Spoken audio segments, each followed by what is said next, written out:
Alright, so hello to all the people. This is me Shyam, and in this video we will discuss about types of delegated legislation. This video is powered by Vidyan Vita Educational Trust. So without much further ado, let's get started. सबसे पहले समझते हैं कि delegated legislation का basic meaning क्या होता है। Delegated legislation का मतलब होता है ऐसे लॉज जो लेजिस्लेचर के अलावा किसी और अथॉरिटी के द्वारा बनाए जाते हैं, लेकिन अथॉरिटी लेजिस्लेचर से ही मिलती है। सिंपल वर्ड्स में अगर समझे तो पार्लियामेंट या स्टेट लेजिस्लेचर मेन लॉ बनाती है, लेकिन उस लॉ के डिटेल्ड रूल्स बनाने का पावर किसी और अथॉरिटी को दे दिया जाता है। इसीलिए इसे डेलीगेटेड लेजिस्लेशन कहा जाता है। अब सवाल आता है कि लेजिस्लेचर खुद सब रूल्स क्यों नहीं बनाती।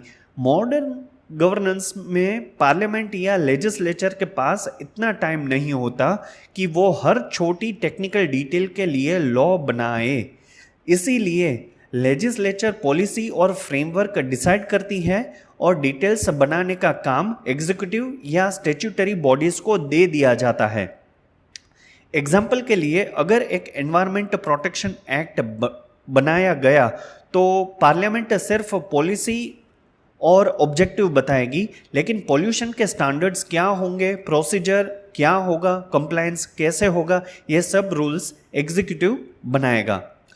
डेलीगेटेड लेजिस्लेशन को और भी नाम से जाना जाता है, जैसे कि सबऑर्डिनेट लेजिस्लेशन, सेकेंडरी लेजिस्लेशन और एडमिनिस्ट्रेटिव लेजिस्लेशन।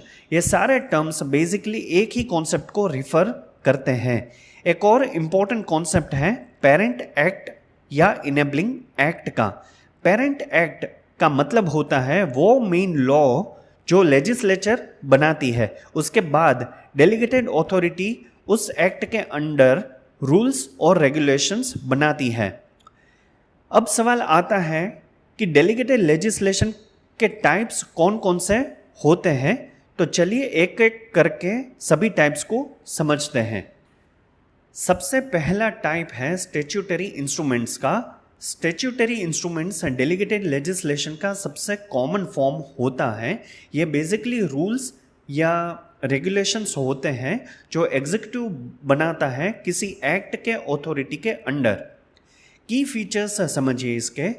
ये किसी स्पेसिफिक स्टैट्यूट के अथॉरिटी के अंडर बनाए जाते हैं। अगर ये वैलिड तरीके से बनाए गए हो तो इनका लीगल फोर्स लॉ के बराबर होता है। ये एक्ट को इम्प्लीमेंट करने के लिए डिटेल्ड प्रोविजंस प्रोवाइड करते हैं। For example, environment protection act के अंडर पॉल्यूशन स्टैंडर्ड्स के रूल्स बनाना। अगला टाइप है रूल्स। रूल्स वो डेलीगेटेड लॉज होते हैं जो एग्जीक्यूटिव अथॉरिटी बनाती है, जैसे कि गवर्नमेंट मिनिस्ट्रीज और गवर्नमेंट डिपार्टमेंट्स। रूल्स का पर्पस क्या होता है? रूल्स लॉ के प्रोसीजर और ऑपरेशनल डिटेल्स को क्लैरिफाई करते हैं। सिंपल वर्ड्स में एक्ट क्या करना है बताता है और रूल्स कैसे करना है बताते हैं। For example, central civil services conduct rules in 1964। ये रूल्स गवर्नमेंट सर्वेंट्स का कंडक्ट रेगुलेट करते हैं। तीसरा टाइप है रेगुलेशंस का। रेगुलेशंस स्टैट्यूटरी बॉडीज या रेगुलेटरी अथॉरिटीज के द्वारा बनाए जाते हैं। ये यूजुअली टेक्निकल और स्पेशलाइज्ड सेक्टर्स को रेगुलेट करता है। रेगुलेशंस की खास बातें अगर मैं बताऊं तो ये इंडिपेंडेंट रेगुलेटरी बॉडीज बनाती है, ये टेक्निकल सेक्टर्स में यूज़ होते हैं, ये इंटरनल एडमिनिस्ट्रेशन और एक्सटर्नल रेगुलेशन दोनों को कंट्रोल करते हैं। For example, SEBI regulations SEBI securities market को रेगुलेट करता है। अगला टाइप है by laws. By laws local authorities या स्टैट्यूटरी कॉरपोरेशंस के द्वारा बनाए जाते हैं। इनका स्कोप लोकल एरिया तक लिमिटेड होता है। बाय लॉज की खासियत की अगर हम लोग बात करें तो ये पर्टिकुलर लोकेलिटी में अप्लाई होते हैं। ये म्यूनिसिपल कॉरपोरेशंस, यूनिवर्सिटीज़ या ट्रांसपोर्ट अथॉरिटीज़ बनाती है। ये लोकल गवर्नेंस को रेगुलेट करते हैं। अब इसके एग्जाम्पल की अगर हम लोग बात करें तो म्यूनिसिपल कॉरपोरेशन के बिल्डिंग कंस्ट्रक्शन के रूल्स। पांचवा टाइप है ऑर्डर्स का। ऑर्डर्स एग्जीक्यूटिव अथॉरिटी के स्पेसिफिक डायरेक्शंस होते हैं। ये यूजुअली पर्टिकुलर सिचुएशन को हैंडल करने के लिए इशू किए जाते हैं। ऑर्डर्स की खास बातें अगर मैं बताऊं तो ये स्पेसिफिक एडमिनिस्ट्रेटिव डिसीजंस के लिए होते हैं। ये पर्टिकुलर पर्सन, एरिया या सिचुएशन पर अप्लाई हो सकते हैं।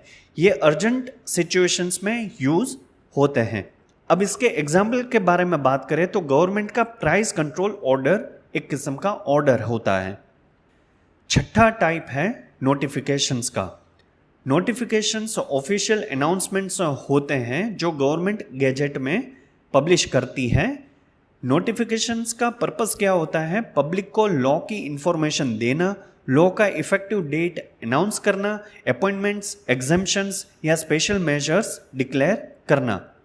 फॉर एग्जाम्पल गवर्नमेंट का पब्लिक हॉलीडे डिक्लेयर करना। आखिरी टाइप है स्कीम्स। स्कीम्स वेलफेयर लेजिस्लेशन के अंडर बनाए गए डिटेल्ड प्रोग्राम्स होते हैं। ये यूजुअली सोशल और इकोनॉमिक वेलफेयर के लिए बनाए जाते हैं। स्कीम्स की खास बातें अगर मैं आपको बताऊं तो ये स्ट्रक्चर्ड प्रोसीजर्स और बेनिफिट्स प्रोवाइड करती है। ये पब्लिक वेलफेयर प्रोग्राम्स इंप्लीमेंट करती है। ये गवर्नमेंट पॉलिसीज को प्रैक्टिकल फॉर्म देती है। For example employees provident fund scheme. तो दोस्तों आज हमने समझा कि डेलीगेटेड लेजिस्लेशन मॉडर्न गवर्नेंस का एक बहुत इंपॉर्टेंट टूल है। इसका मेन एडवांटेज ये है कि लेजिस्लेचर पॉलिसी बनाती है और specialised authorities technical details handle करती है।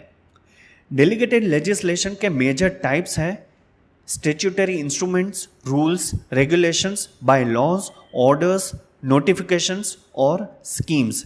लेकिन एक इम्पॉर्टेंट बात याद रखिए कि डेलीगेटेड लेजिस्लेशन कॉन्स्टिट्यूशन और पेरेंट एक्ट के लिमिट्स के अंदर ही ऑपरेट कर सकती है, वरना कोर्ट्स उसे इनवैलिड डिक्लेयर कर सकते हैं। अगर आपको ये वीडियो यूजफुल लगा हो तो लाइक करिए, चैनल को सब्सक्राइब करिए और बेल आइकन प्रेस करिए ताकि आपको लॉ और एडमिनिस्ट्रेटिव लॉ के और इम्पोर्टेंट टॉपिक्स मिलते रहे। मिलते हैं नेक्स्ट वीडियो में।